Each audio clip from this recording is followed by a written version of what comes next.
Hello, this is Jean Marie Ward for Buzzy Magazine. With me today is R.R. Virdi, the multi-award nominated author of The Grave Report and The Books of Winter. Welcome, Ronnie. Hi, nice to be here. Glad to have you. The 3, soon-to-be 4, Books of the Grave Report series have been described as Harry Dresden meets Quantum Leap. Was that what you set out to do when you created Vincent Graves and his world? Or was it something you realized later? I knew pretty much from the inception that's what I wanted. So part of my particular story is when Ghost Story came out from Jim Butcher. It was the first chance I would ever have to meet him, and he's always been a lifelong literary hero. I was raised with Dresden Files, and the books themselves helped me through a lot of hard times in my life, dealing with depression and stuff like that, and seeing everything Harry Dresden goes through. During the meeting with Jim, I was very fortunate enough to talk to him about some of the stuff that happened in my life, and he had put aside some time during this signing where there are other people waiting to talk to me and give me a lot of hope and encouragement about following my dreams as a writer, and told me one day that if I stuck with this, I could be like him, sit where he's sitting signing books, and even panel with them, which is happening this Dragon Con for the first time. Cool. So I'd always started writing urban fantasy, but it had never gone anywhere.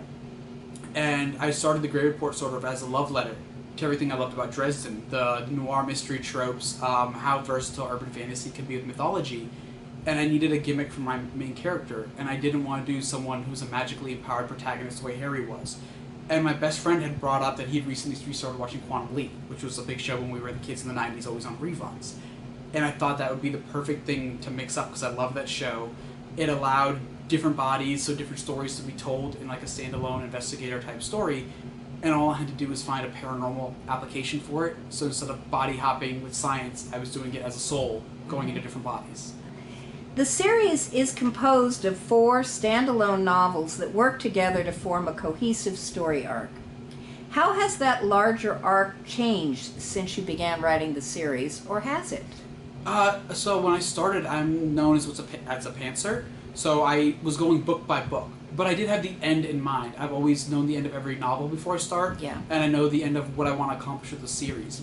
But I've left everything open to how I get there, because another one of my inspirations has been the TV show Supernatural. Yeah. And I loved the Monsters of the Week aspect they did, how they Yeah. could tackle very individual stories and still get to an overall series end and then a season end. So that's the way I'm developing it. I do know where I'm going, but as I've introduced new characters who I thought might be good, they've sort of invented their own subplots that I realized I can develop this character and add more heart or more suffering later and like really hurt the audience or build them up depending when I get there. And I think it's growing more by the people, less by the plot as I add more people into the series.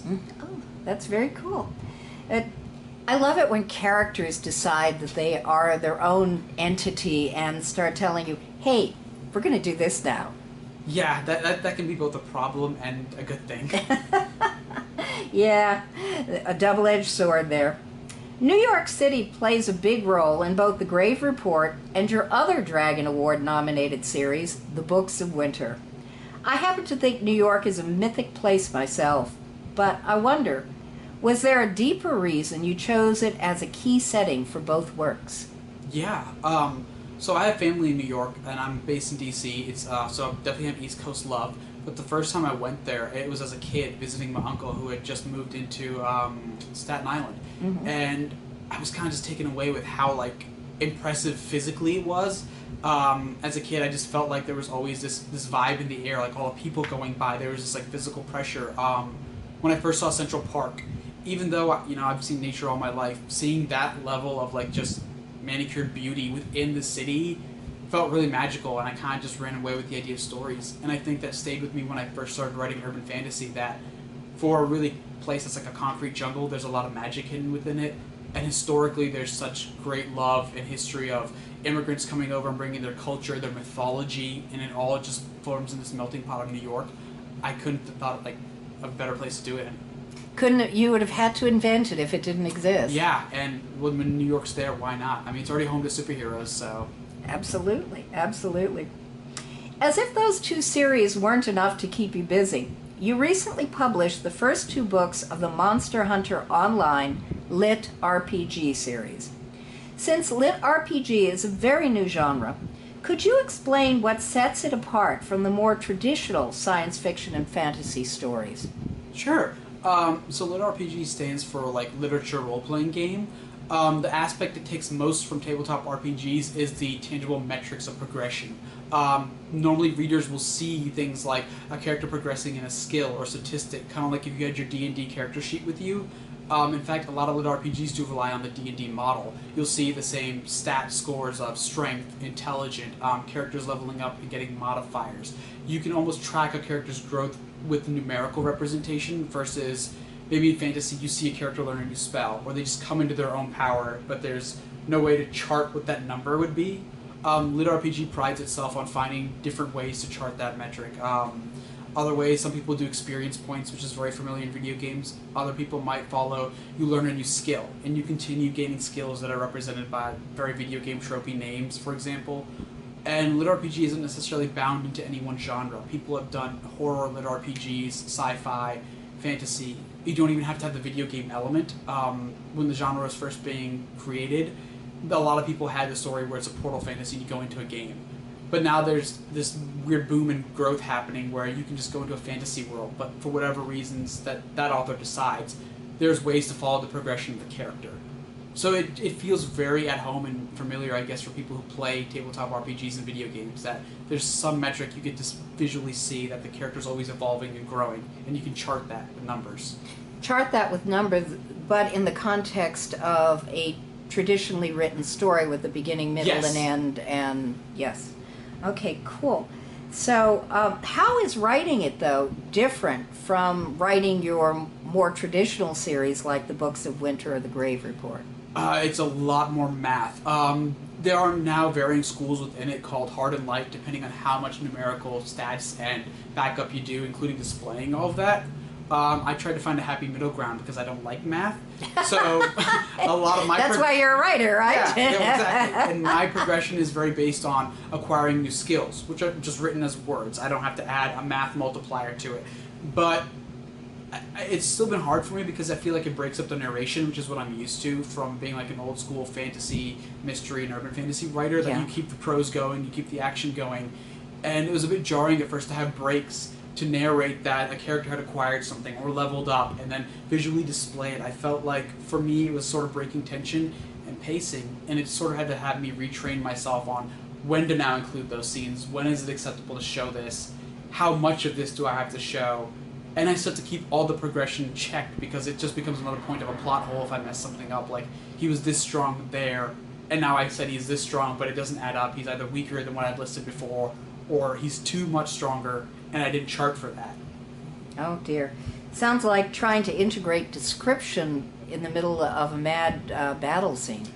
Yeah, actually, and I have had to juggle that. I did that twice in the first book, and there was mixed receptions on it. Some people, they accepted it because it's part of the genre, and they felt like that's where it belonged.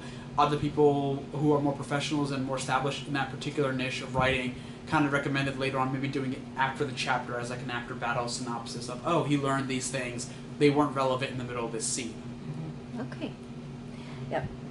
Now we're going to go completely sideways. Okay. You make no secret of the fact you're a big fan of fine automobiles. If the universe granted you ownership of any car you wanted, but only one, which one would you choose and why? That's so easy, but an original 60s E-Type Jaguar. Oh. I've always admired everything about them, from how physically beautiful they looked. I loved the handmade craftsmanship that went into it.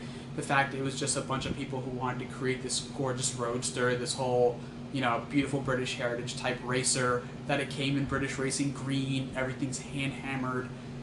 There's just something visually appealing about every aspect of it, from the interior to the hand-quilted leather, the V12, just everything.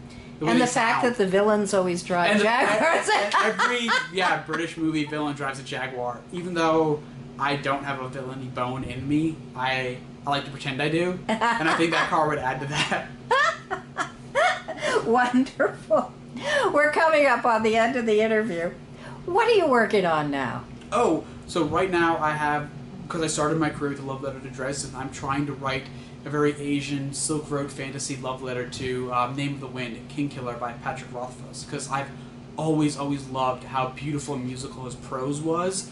I love the fact that he wrote like this wandering picaresque and like love letter to frame narratives, and it's always evoked stuff like A Thousand and One Nights in the Desert for me, Alibaba, Sinbad, Beowulf. It just felt like it was this compilation of epics and other epics inside that, and a love letter to all of them. So I want to try my hand at writing one of those, and I'm about 70,000 words into mine. Okay, cool. Is that the Tales of That's Tremaine? Tales of Tremaine, yep. Yeah, you've got the cover image on your Yep. Facebook page. Very cool. Thank you. Before we close, is there anything you'd like to add? No, I can't think of anything right now. Well, we're so glad we had you here. Thank you, likewise. Thank you, Ronnie, and thank you for Buzzy Magazine.